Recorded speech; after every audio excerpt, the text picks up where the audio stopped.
Welcome to Dialogues in Afro-Latinidad, a podcast dedicated to amplifying and elevating Afro-Latin American and Afro-Latinx histories, cultures, and communities.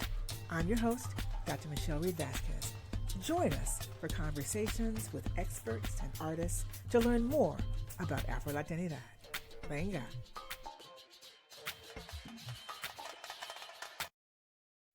I'm delighted to welcome today's guest, Joel Alvarado.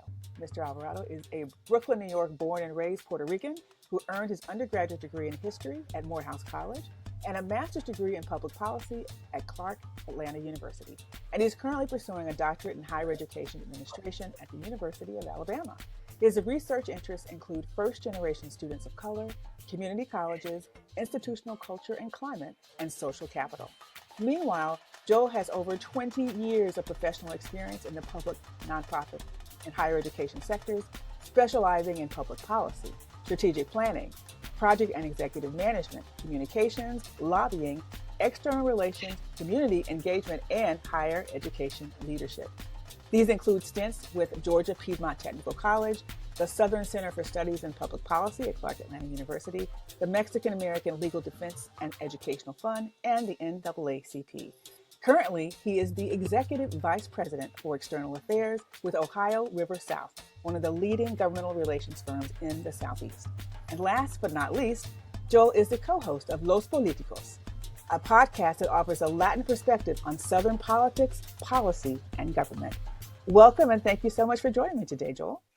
Oh, thank you so much for having me, Michele. You know, it's funny when people read my bios these days, it just makes you realize how old I am. Because when you start reading all that stuff, I figured it took a lot of time to amass that type of career. But it's not old, just accomplished. Just accomplished. Facts. There we go. I'm gonna own that. Yes, not old, just accomplished. Thank you so much for correcting me on that one. Of course. So let's jump right in. So you're, as I said at the top of the show, you're a Brooklyn born and raised Puerto Rican, and now you're pursuing a doctorate in education. And in between, you forged this amazing career as a community leader. So let's start from the beginning. How did your early life shape your professional interests in Afro-Latinx communities and issues? Absolutely. Can I give a shout out first to Gina Garcia, one of your, Yep. You know, love her work, buy her books all the time. I think she's amazing. She's a amazing powerhouse mind we have in Pitt. She's really doing excellent research regarding HSI. So I just want to shout her out and all the Pitt community that is doing phenomenal work in their various spaces and places in order to ensure that, we're able to understand what's really going on in the world. So just thank University of Pittsburgh and all the great scholars you have there.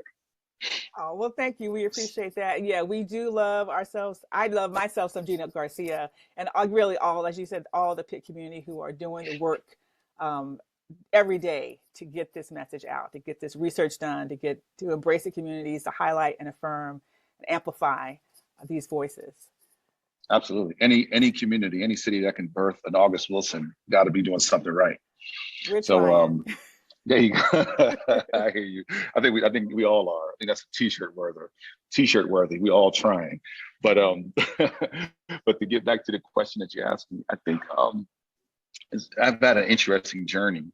If we talk about education definitely has been catalytic for me and been transformative for me, right? I wouldn't be who I am today having this conversation with you without access to education. But ironically, growing up, I grew up in Bushwick in Brooklyn, New York, and shout out to Bushwick and Brooklyn, of course. But it was a working class family, right? It was a very diverse community. We had people from the Caribbean, from Latin America, from Central America, from Mexico, African Americans, African, what have you. Really rich culturally. But a lot of working class people, not a lot of people going to college and getting educations or post-baccalaureate degrees. These are people who got up in the morning, went to work, bought a home, bought a car, had enough money to go on vacation, and hopefully retired, comfortably, right? That was their lives, including my parents, who both came from Puerto Rico. My mom came from Puerto Rico when she was 6.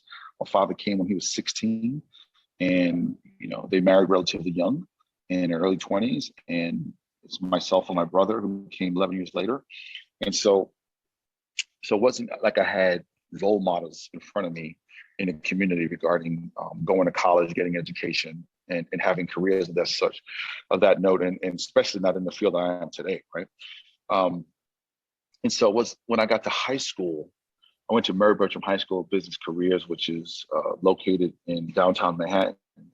And it was, at a time, it was one of the top schools in New York City. You had to take a test to go in. It's another school similar to it. It's called Norman Thomas, which is more Midtown. So in any event, there I met a man named Mr. Philip Mott. He was my English teacher. He was related to the King family. I think he was like second cousins to the King children. And so in any event, he started opening my eyes to a pop to language, to art, to poetry, to literature. And because of him, I was able to recite part of Dr. King's one of his speeches before Coretta Scott King, 1985, which, as you know, is a seminal year in American history, because I believe that's when the King holiday was enacted, right? And so to be able to meet Coretta Scott King and recite one of Dr. King's speeches in front of her was an incredible moment for me as a 15-year-old in New York City. So then moving forward, I had no aspirations of going to college. I just was thinking about the now, right, in high school. And so much so that I had a perfect 75 average, because I realized that was the highest grade I can get with the least amount of work. So I just had no motivation beyond high school. So eventually, I was talking to a bunch of friends, and Mr. Mott was there, and everybody was sharing where they're going to be going to college. And when they got to me, I said, I'm not going to college. And so suffice it to say, they all took me to task. I mean, you would think I spoke about their mamas or something. So I mean, they were just on me. They just couldn't believe how crazy it was that I'm not even contemplating going to college. So you're too smart, you got to go to school. And Mr. Mott was there as well, getting on my case. So I entered community college. I went to the Borough of Manhattan Community College, and I failed 2 of the 3 exams. I failed the math exam and the writing exam, which is super ironic because I'm known for my writing these days, right? But it was at the community college that I realized I had something to say, and I started really, my voice started forming, right? And I started believing that the words in my head were worthy of going on paper. And so I went there, then I went to Queens College, which is a predominantly white institution located in Queens, New York. That was the first time in my life I truly felt minoritized, and I really felt, I felt small in the sea of white. I found myself always at the Black Student Union because I just felt so uncomfortable being amongst all these white people, because that was not my life. My life had been around Black and brown people all the time. So I just felt super uncomfortable. And fortunately, I went to Lincoln Center to a college fair. And oh, by the way, at the same time, I was working as a janitor at the World Trade Center, picking up trash, cleaning toilets, doing, everything that janitors do. And at this time, I went to a college fair at Lincoln Center in New York City, ran into a man named Sterling Hudson, dean of admissions at Morris College. And something just compelled me to go there and tell him my story. I always say that I don't know what I said, but I feel it was divine intervention. Just words came into me and then came out of me to him and to his ears. I just shared my heart, that this felt like I had a chance, that I believe I could do more than I'm doing now. An institution would give me a chance. I can show them that I can do something with my life. That I'm meant to do more than what I'm doing at that moment in time. And he looked at me and said, Joe, let me tell you something. There's something inside of you that you don't even realize that I see. And I believe Morehouse is the only college that can pull it out. And he accepted me right there on the spot, Michele. No questions asked. Wow. He took a chance on me, right? Exactly, right? Mm-hmm. And so I went, and let me tell you how great Mr. Mott is, because I graduated in 1988 from Mary Bertram High School. And I saw him like maybe 89, 90. He walked by a walkway where I was cleaning at as a janitor. And he saw me, and he acted like he didn't see me, because he told me later he couldn't handle seeing me like that. Like, he expected so much more of me. And he just was so hurt that I was in a janitor's uniform doing that work. And he just couldn't handle seeing me like that. So I went back to him. I looked him up, and for all the folks out there, before we had smartphones, we had to find other ways, like picking up a landline phone or looking in the yellow pages or, making a phone call, right? Yep. So I had to look him up. I found him and I asked him if he'd be willing to give me a recommendation to Morehouse. And not only did he say yes, but he said, and I told him I had to go down to Atlanta for an interview, my final interview. He said he will go down with me for the interview. And then he said, on top of that, he said, I will go down with you and let's schedule a During King Week that occurs, during January of every year in Atlanta to honor Dr. Martin Luther King, the Reverend Dr. Martin Luther King Jr. And so he took me down. He had me stay at Yolanda King's house, the eldest daughter of Dr. King, right? So she opened up her home to me, allowed me to stay there. And so I was there. I went to King Week. I got to meet the Reverend James Orange with other young leaders to hear about the movement and about his thoughts about what we need to be doing at that time as young leaders of color in America. Got to go to different banquets and events. And then he went with me, drove me to Morehouse College, sat in the room with me with Dean Hudson as I did my interview, and he was there when he officially accepted me to Morehouse College.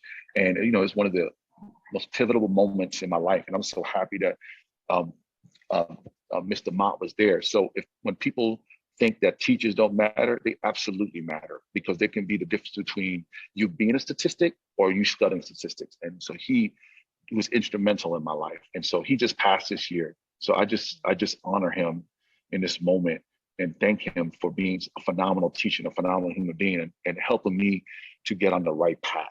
So from there, Michele, I became a history major at Morehouse, really delved deep into getting the context about who I am as a human being. History was the best. First of all, I love history. And as you know, I'm married to a historian, so I can't escape it even if I wanted to.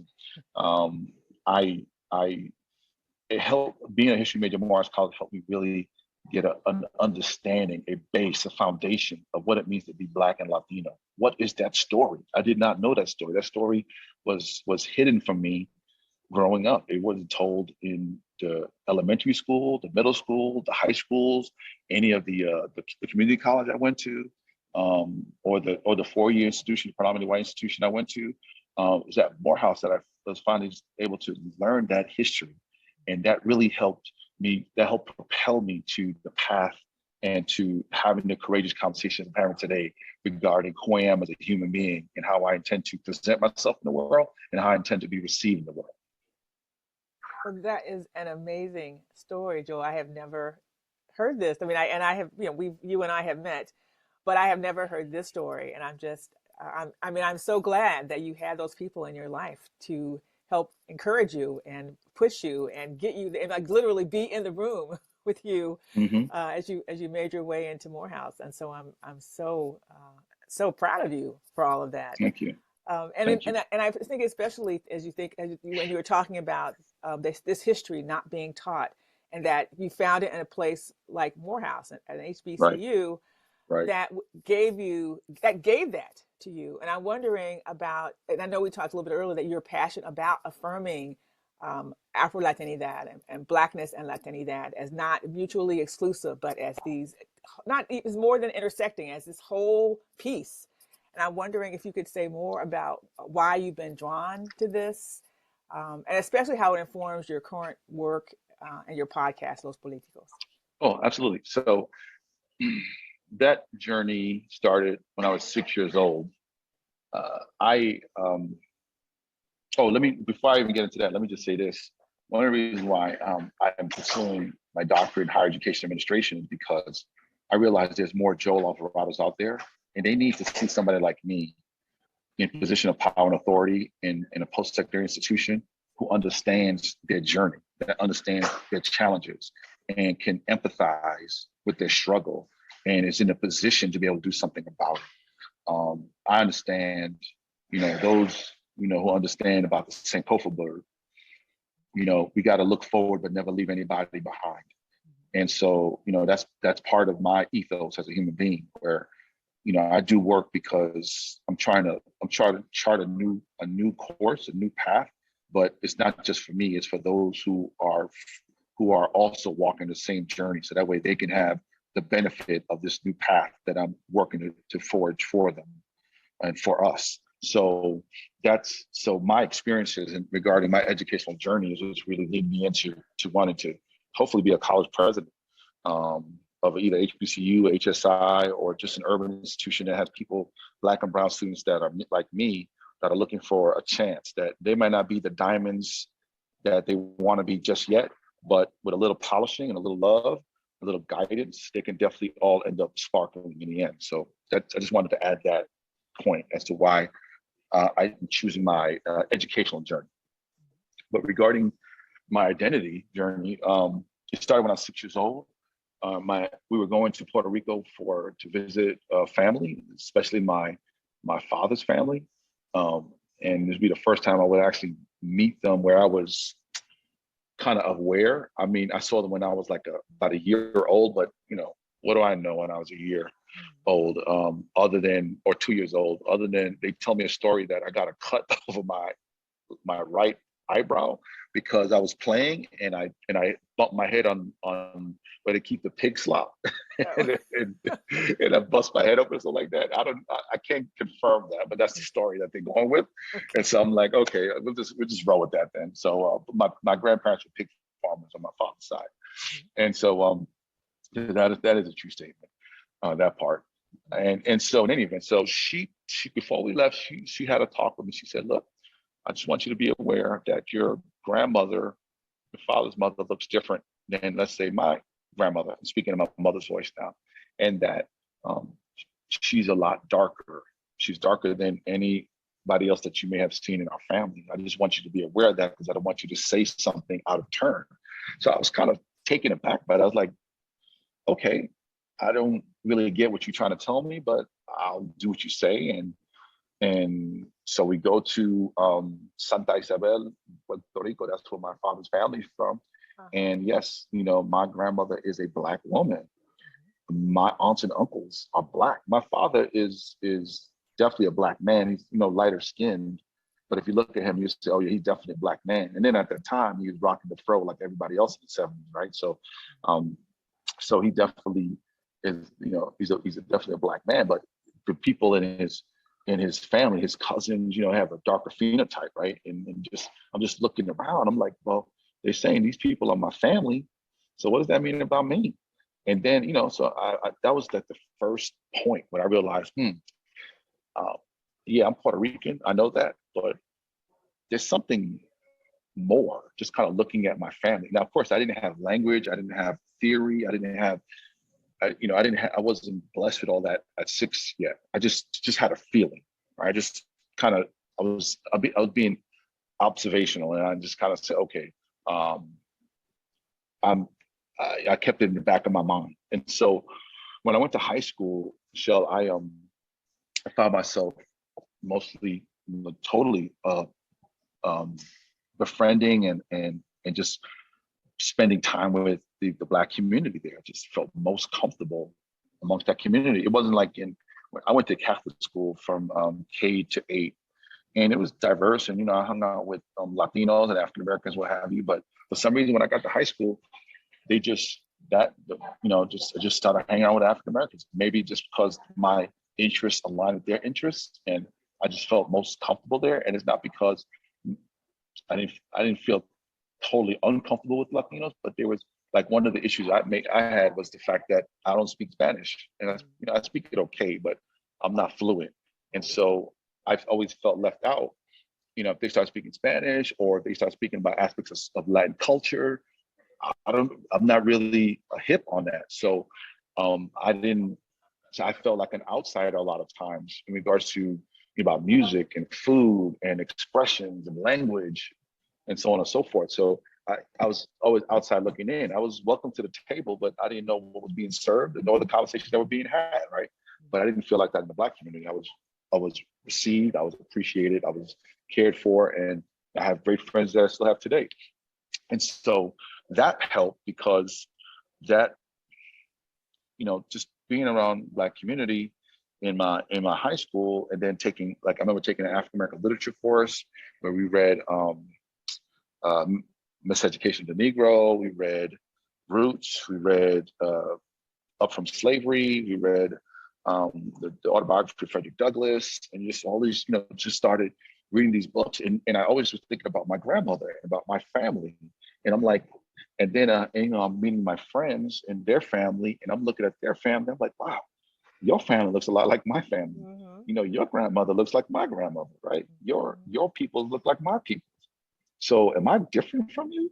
I mean, but my last name is not an Anglo last name, right?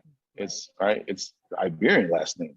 So I'm Alvarado, you're Johnson, but our people look the same, right? And so I just started realizing, when I was in high school, like I must be a Black man as well, right? I'm not African American, but I'm absolutely Black, right? And I may not look phenotypically Black, if there is such a thing as a traditional African American, like to create models, right? Like if you don't look like this, then you're not it. But I understood clearly that I have Black people in my family, and I was embracing that, and I started doing that in high school. And then it was just a journey from there on, like going to when I was in community college, and then when I was in college, and then at Morehouse, just really started honing in. I leaned into my Blackness, but I didn't disavow it, nor my being Puerto Rican. But what I was trying to figure out was how to not get caught up in a binary trap, right, Michelle? Like I'm not going to allow people to make me choose one or the other, right? It's not an either or, it's an and both. And being in the South, as you well know, is super binary, right? It's everything is. I mean, the history of the South is based on Black and white. It's super binary, right? And so now you have this brown kid coming into the South, going to Morehouse, going to South Carolina, creating a life here. Like, so what does it mean? Like, of course, I leaned into the Black community, and there was an emerging Latino community that was coming forward, and I had to figure out, what does that mean? What is it? Can I be part of the Black community, part of the Latino community? I mean, is that okay? Do I have to choose one or the other? I mean, there's a lot of questions going on in my mind, so because I just had to figure out how to maneuver. Like, who am I going to be in this world, right? How am I going to define myself? How am I going to present myself in the world? And fortunately, as time passes, I just realized that as I became more aware of who I am, and I gained language, and I gained theory, and I was able to express my identity in a way that authoritative and that was clear and concise, and people got it. And then I made the conscious decision. It's like, no, I'm not going to allow anybody to make me choose between one or the other. I am a Black man without question. I took my my DNA test, so I know who I am as a human being, right? But at the same time, I am a Latino. I'm Puerto Rican, and I can be both, and I can support both, and I can love both parts of myself. And it doesn't, and I'm not living a contradiction, right? I'm trying to collapse all these different identities that I have into this one being. And and shout out to Kimberly Crenshaw, just to kind of who created language for us, right? Just this idea of intersectionality. Of course, it's more complex than that, but just to be able to acknowledge that, what, there are so many different identities that I have that are part of me, and I shouldn't shun any. They all make up who I am as a human being. And so let me embrace them all, and let me think about them all, because they're either, they could be contributing to oppression, or they can be the parts of me that are causing my oppression, right? I need to know all of that. And so I just started, as I got older, just realizing I can also serve as a bridge builder, Michelle, right? I can be a link between the Black and Browns community. If you look at a lot of my work, like I remember in 2009, I did, I co-authored some research. We did a qualitative study in the Southeast, doing some focus groups of Black-Brown relations. It's one of the early works and that was the Southern Regional Council. And it was a grant-funded project, and we were able to go to North Carolina and Miami, and go to different parts of go to rural Georgia and to more urban Georgia to kind of just find out this new dynamic that's emerging between Black-Brown communities, and just how are they dealing with the emergence of a new minority in the South, and what does that mean how are Black people dealing with that? How do they feel about it? Do they feel threatened? Do they feel like they're being pitted against Latinos, to be top minority in the Southeast? There's just so many new questions that were emerging. Like I'm sure your research is telling you as well. And so, just moving forward, what's happened recently, why there's been an explosion of sort of my work, is because if you read my bio, a lot of the work I was doing, I was working for somebody else, either working for an organization, working for an elected official. So I couldn't be Joel Alvarado in the public space because I had to be conscious that I was representing another person or an organization. So I couldn't talk about what I wanted to talk about in public spaces, right? Because there was be complications with that. But now, because where I work at, they've given me the freedom and the reign to be able to say, Joel, we want you to be a thought leader. We want you to be out there talking, speaking your truth and talking about things that are important to you, that are near and dear in your heart. So I leaned into that, and I just started, I remember I wrote the article in the Atlanta Journal-Constitution about being Black and Latino in the South. And because I did that, that opened up a whole new world where, people started asking me to speak at different panels and talk about anti-Blackness in the Latino community, or talk about Afro-Latinidat, or talk about being a Black man that's Latino in America. I mean, just so many different conversations that are being had. And part of it too is, I think there's just a growing population of Latinos who acknowledge their African identity, their Black identity, and they subscribe to being both. So if you look at the data, in 2010, about 1 million Latinos self-identified as Black. Now it's 2.4 million. And so for all the mathematicians in Pitt, you can figure out what that percentage increase is. I was a history major, so don't ask me to do it. But I'm pretty confident it's a significant jump, right? And so so a lot of that, when I was talking to, you talked about my podcast, Los Políticos, and I'll get to that in a sec, but when we just last had Mark Hugo Lopez, who's the director of ethnic and racial research at the Pew Research Center. And I asked him about that. And, he was like, part of it is, you have more couples having children who are different races, different cultures. And so that's part of it. And part of it is the census sort of offering a better means of capturing people's identity.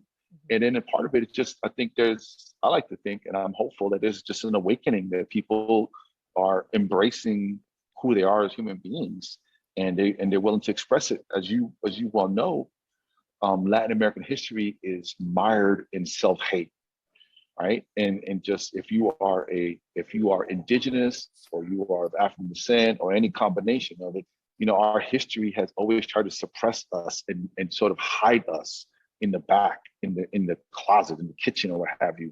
And popular culture has done that as well. And I see, and I'm sure you see as well, there's a turning, and there's an unwillingness to be silenced, to be invisible in our respective countries that we all come from, or even here in the United States. We are a lot of young people. I have to shout out the young people who are really taking the lead on this.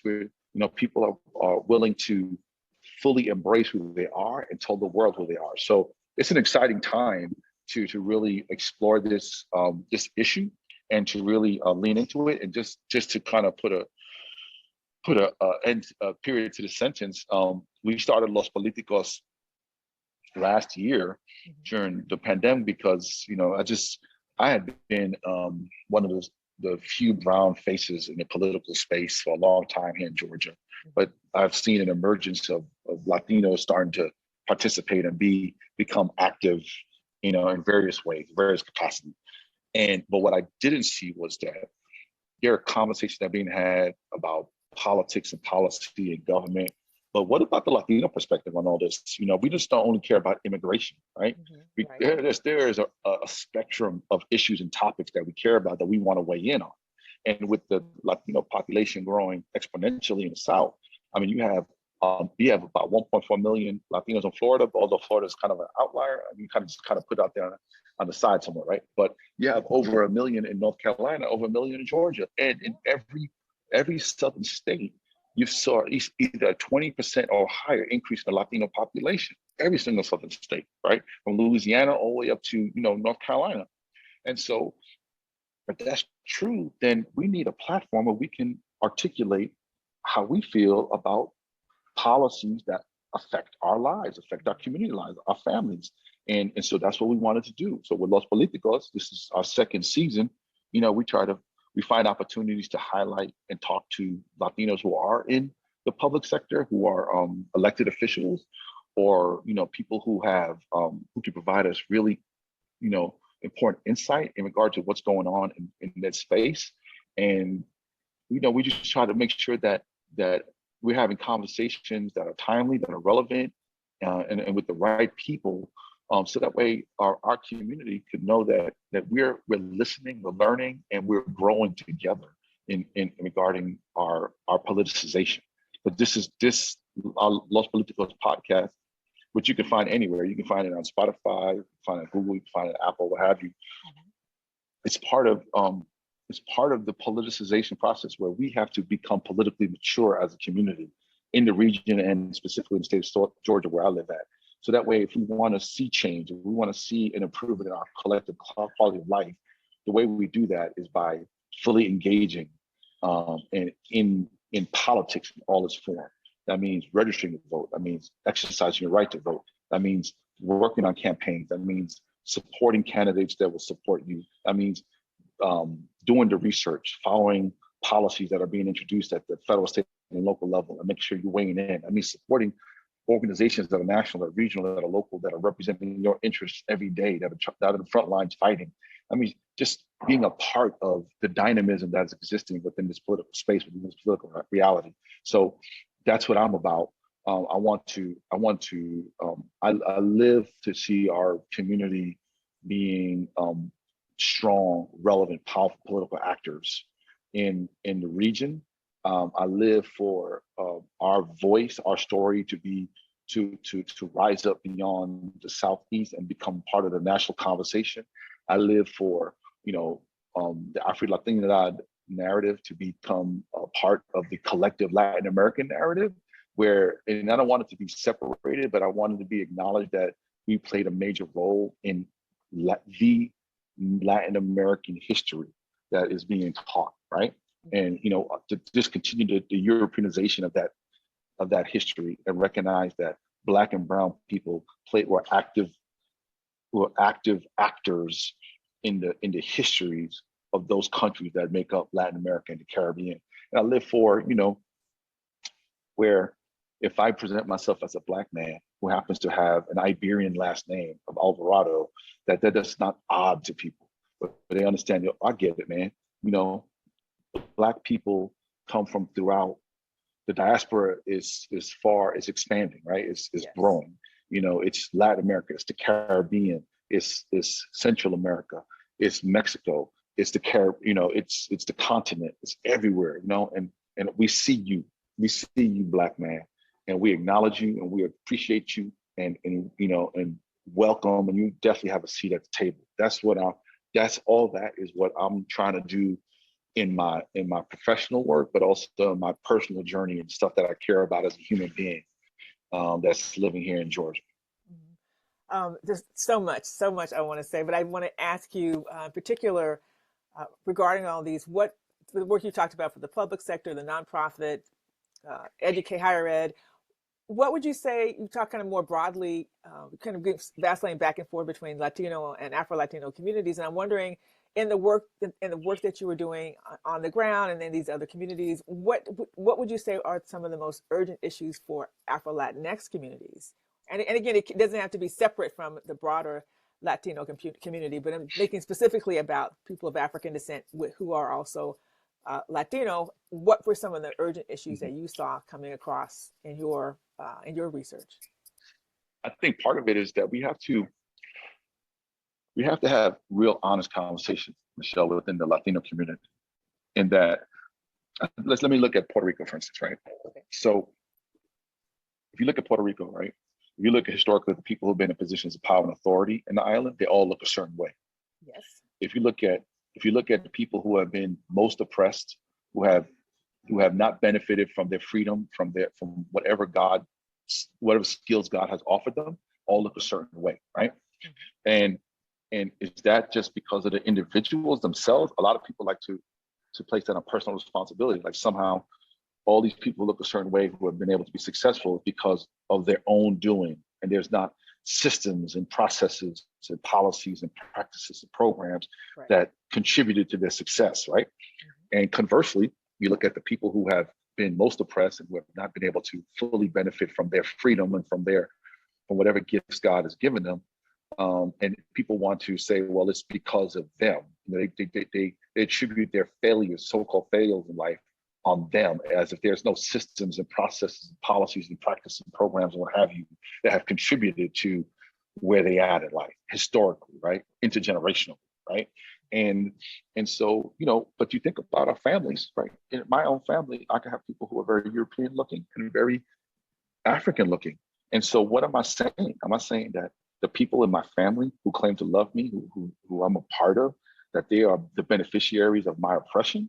That's a hard statement to make, Michelle. That's not an easy thing to tell people, right? Like, your privilege, right, has afforded you certain benefits at my expense. And that's really hard. But think about having that conversation on a national level, on a countrywide level, right? And saying, I need you to acknowledge that you have systematically denied me the opportunity to be my best self in this country, right? That you have erased me in history, that you appropriate my culture, right? That you only celebrate me if I hit a home run, or if I make a new bachata song, or if I, do something that, operating something that you benefit from, right? Something that you accrue some sort of benefit from, right? Like if I'm an athlete, or if I'm an actor, or if I'm an entertainer, that's when you celebrate me, right? But how come I'm having a hard time becoming a doctor, a lawyer, a professor, a scientist, a governor, right? I mean, it's incredible. And people want to, in Latin America and the Caribbean, they're really funny, right? They want to say it's not a racial issue, it's more of a class issue. Well, excuse me. How did we form these classes? And how is it that in one particular class, everybody looks a certain way, in another particular class, everybody looks a certain way? So you want to argue class because you think that racism is more of an American social construct that has dictated what has happened historically, culturally, politically, socially, economically, in the United States? No. Race is a fundamental part of the Latin American story. And it's time that we acknowledge it. We acknowledge the anti-Blackness, we acknowledge the colorism, we acknowledge the tools that have allowed for certain people to be successful in life in Latin America and the Caribbean, and certain people to not. And then once we acknowledge it, let's get to a point of healing. Then we'll get to a point of healing. Let's get a point to some sort of intervention strategy. How do we remedy this? How do we stop the intergenerational poverty that's going on with people who look like me, who are Black and brown, living in the Caribbean or living in Latin America, right? How do we stop this blanqueamiento that's continually, right? There was the actual practice of blanqueamiento, but now it's ingrained in our minds, right? This idea of whitening up our families, whitening up our communities, whitening up our countries, right? And what does that mean? That means that there's self-hate that is being perpetuated in our society, where being Black, looking Black, acting Black, embracing Blackness is not normative. It's something that is every day is trying to be reinforced to not happen. We got to acknowledge that, because if we don't stop perpetuating that, then how are we going to move forward? I mean, Michelle, just look at the telenovelas and other shows, right? I know. Or look at the movies that come out, right? Look, what are they trying to, look at the commercials. What's the story they're trying to convey? They want people to think that Latin America is a European hemisphere, right? Where the islands and the countries in South America, Central America, and Mexico are are just European countries, right?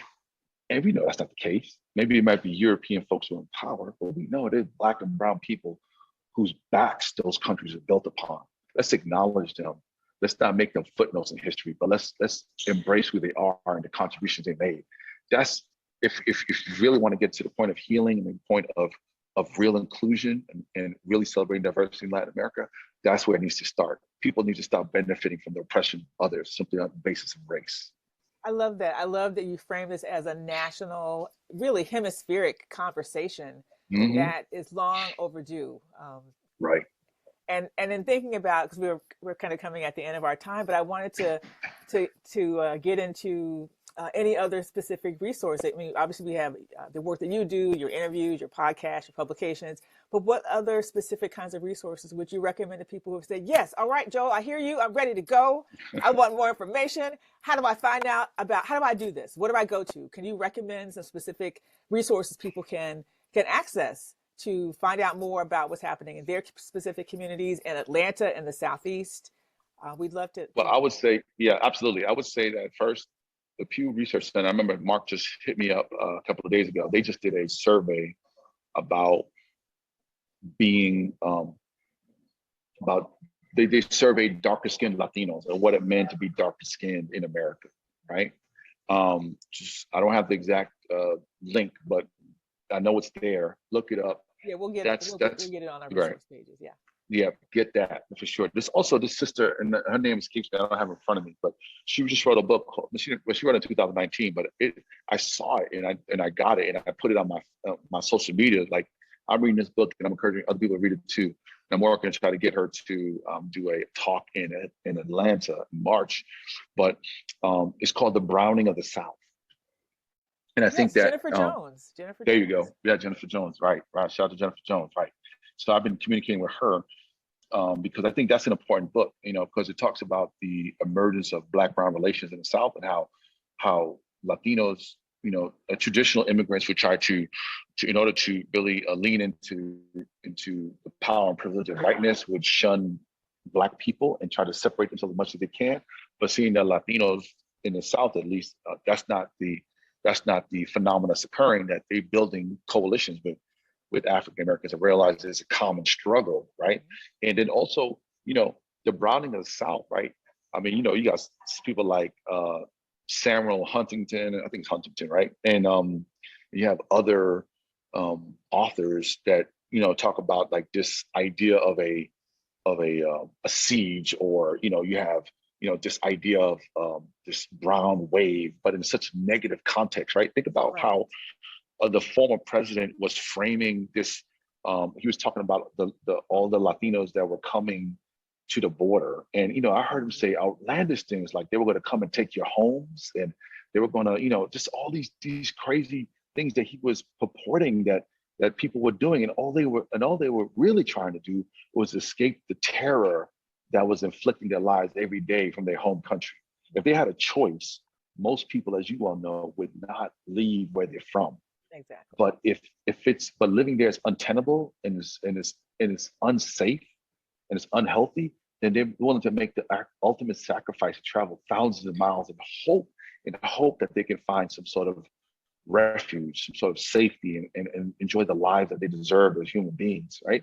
And so, it's just that's part of the challenges that we're dealing with. But I would say that book is important. The research that Pew is doing is important. And I would even say better still, I think that there is a lack of resources. I mean, take another one. So I think we need to hold our national organizations accountable, especially ones that do research. I think that they're missing a phenomenal opportunity to do some real research and understanding of what's happening in the South and regarding Latinos. And we need to see less reaction and more proactivity, meaning come on down here to the South and see firsthand what's happening, the communities that are being built, the infrastructure that's being built, the institutions that are being built, and the progress that's being made by Latinos who are living in the Southeast region.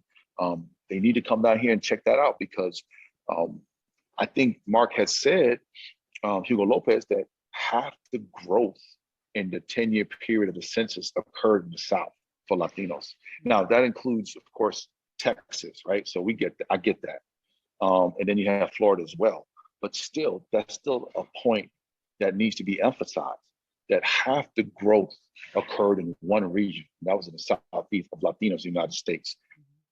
So obviously something is happening here, and the trend is only continuing in the same direction, upward.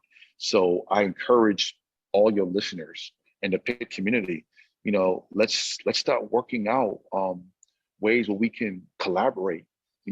PIT, come on down and work with an HBCU and figure out how do we better understand what's happening, how do we better research it, how do we better share what's happening to the world, so that way people can understand that there is real change happening in the South. And a lot of change is because of the emergence of the Latino community.